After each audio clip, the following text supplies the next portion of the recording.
Hello বন্ধুরা, আজকে আমি দুপুরবেলা লাঞ্চে বানালাম দুপুরবেলা আর কি রাইস। তো আমি ভিডিও করব বলে রেডি হয়েছিলাম, তো সেইভাবেই আমি খাবারটা বানিয়ে নিলাম। তো রাতের ভাত ছিল আমার, ভাত খাওয়ার পরে যে ভাত ফ্রিজে ছিল, তো আমি রান্না করতাম ডিমের তরকারি আর ভাত। তো আমার মেয়ে বলল, মা আজকে আর ডিমের তরকারি করতে হবে না, তুমি ওটাকে রাইস বানিয়ে ফেলো। কারণ আমার ফ্রিজে সবই ছিল, বিনসটা বাদ দিয়ে সবই ছিল। তো সেই জন্য আমি ভাবলাম ঠিক আছে, আলাদা করে আর তরকারি করব না, অল্প ভাত আছে তো রাইসই করে ফেলি। কারণ সকালে আমরা ব্রেকফাস্টে রুটি খেয়েছি ঘি দিয়ে, পেটটা এমনিতেই ভরা আছে, খুব একটা খিদে নেই, তো যা ভাতটা আছে একটুখানি ফ্রাইড রাইস করে ফেলি। তা ভালো লাগে। আমরা প্রতিদিন যে ডেইলি যেটা মিনিকেটটা খাই চালটার আর কি, ভাতটা ওই ভাতটাই করা আছে। তা মিনিকেট চাল দিয়েও রাইস খুব ভালো লাগে খেতে। আমি এগ রাইস বানাচ্ছি এখানে। তো আমার দুখানা ডিম আমি ভালো করে নুন দিয়ে ফেটিয়ে এই যে ছোটো ছোটো করে ভাজা করে কেটে কুচি কুচি করে নিলাম। আর এখানে আমার এই যে ভাতটা আছে, প্রতিদিন এই চালেরই ভাত আমাদের খাওয়া হয়। তো এটা আমি ভাত করেছি বলে চালটা ভাতের মতোই আছে, আর রাইস করলে চালটা একটু শক্ত থাকতো। রাইসের চালটা একটুখানি শক্ত থাকে, আর ভাতের চালটা তো ভাতের মতোই হয়, নরম। তো তার জন্য এটা আমাকে একটু সময় নিয়ে ভাজতে হবে। তো এখানে আছে হাফের কম গাজর কোচানো, অল্প আদা কোচানো, আর 3 কোয়া রসুন কোচানো, আর ক্যাপসিকাম কোচানো 3 ভাগ, হাফ পেঁয়াজ কোচানো, আর 2টো কাঁচা লঙ্কা কোচানো। আর এখানে আছে তো ডিম ভাজা হয়ে গেছে, 2খানা ডিম আগেই বললাম।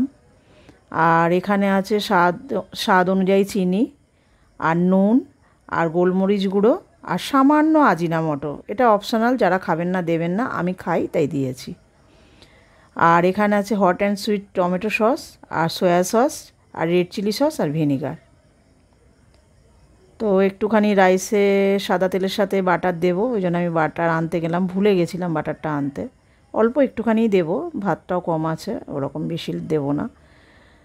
তো আমিও ভিডিও করবো, ওর জন্য রেডি হয়েছি সেজেগুজে, তার জন্য সেজেগুজে আছি।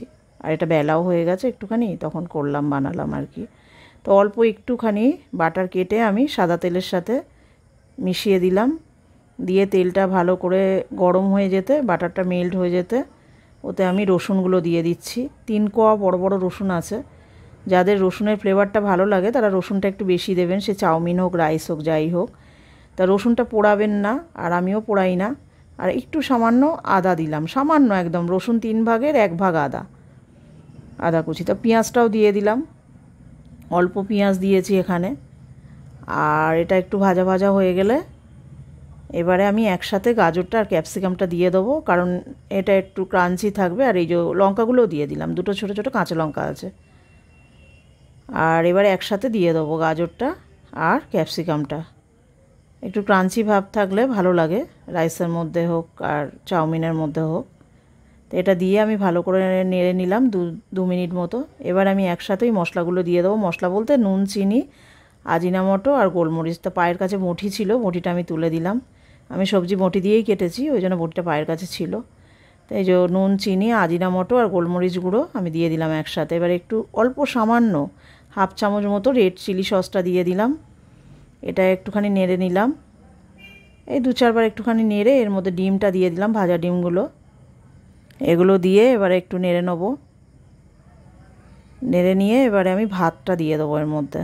ভাতটা একটু বেশি নাড়তে হবে, কারণ আমি আগেই বললাম যেটা ভাতটা ছিল বলে আমি রাইস বানাচ্ছি। রাইসের জন্য ভাতটা করলে একটুখানি শক্ত থাকতো। তো একটু ভিনিগার দিলাম আর অল্প সয়া সস দিলাম। ভিনিগার মানে ছিটে ফোটা, আর সয়া সসটা একদম চা চামচের হাফ চামচ, আর চা চামচের 1 চামচ মতো আমি টমেটো সসটা দিয়ে দিলাম। আর আমার কিচ্ছু দিতে লাগবে না, এখানে সবই দিয়ে দিয়েছি আমি আন্দাজ মতো। তো এরকম ভাত থাকলে, বেঁচে যাওয়া ভাত থেকে এরকম ঝটপট রাইস করে খেলে খুব মুখরোচক লাগে, টেস্টি লাগে, খুবই সুন্দর লাগে। তো আমি এটা একটু ভাতটা বেশিক্ষণ নাড়তে লাগলো, কারণ এটা ভাত পুরো রেগুলার যে ভাতটা খাই, প্রতিদিন ভাতটা খাই, এটা ভাত, ওর জন্য একটু চাল মানে যে একটু শক্ত শক্ত টাইপের হবে, ওর জন্য ভাজা ভাজা হবে আর কি, ওই জন্য নাড়তে লাগলো। তো আমার আজকে রাইস রেডি হয়ে গেছে, খুব সুন্দর গন্ধ বেরোচ্ছে, একদম লোভনীয় গন্ধ। দেখুন একদম গরম গরম তুলছি, আর দেখতেও খুব সুন্দর হয়েছে একদম। বিনস ছিল না আমার ঘরে, কারণ এখন বিনস আনলে বর্ষাকালে পচে যাচ্ছে বিনস, ওই জন্য আমি আনিনি। কিন্তু কেনার সময়ও দেখলাম পচা হাফ, ওর জন্য আমি নিতে পারিনি বিনস। তো আমি যেখানে আমার খাবারের ছবি তুলি, আমার জানলার পাশে ওখানে যাচ্ছি, আর পেছনে ক্যামেরাম্যান আসছে, মানে আমার মেয়ে। ওই ছবিগুলো সুন্দর করে তোলে, এখানে ভিউটা ভালো লাগে বলে এখানে তুলি। তো দেখুন কি সুন্দর লোভনীয় লাগছে। তো আমার ক্যামেরাম্যানকে এক চামচ খাইয়ে দিই, ও বলুক কেমন হয়েছে। তো গরম, হাতে মোবাইল ধরে আছে।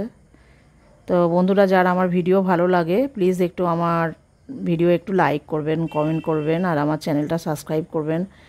আপনারা লাইক করেন না, কমেন্ট করেন না, সাবস্ক্রাইব তো ছেড়েই দিলাম। তো আজকে আমার রাইসে ছিল, এই লাঞ্চে ছিল